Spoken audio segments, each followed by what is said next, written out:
mahirap na at baka tayo ay matutulan, masiraan pa ng bait ang aking mga kasamahan.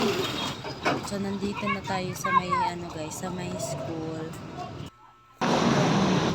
Tapos, dito naman tayo sa mga harap ng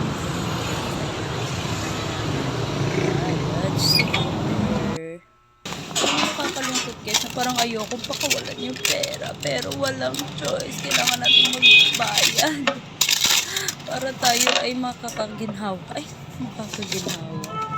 So mura lang naman yung babayaran namin guys, kulang 4,000 lang naman, good for 1 month. Buti nga ngayon bumaba na yung bill ng kuryente pati yun sa tubig. Tapos may nakita ko dito after magbayad, kukupan daw, try ko ngayon minsan guys.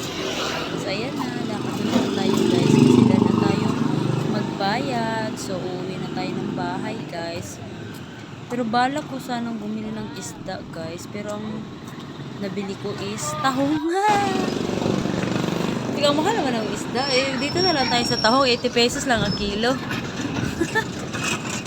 Pero bumili rin ako ng tahong, sabay bumili na rin ako ng saging kasi nakadaan ako sa gulayan guys. Ayan, nakabili ako ng saging, tapos kalahati lang kasi ilaw eh. Teka, kalahati nga nito yung dito banda sa may Tapos bumili rin ako ng kamote, saging and kamote. So yan lang guys, bye.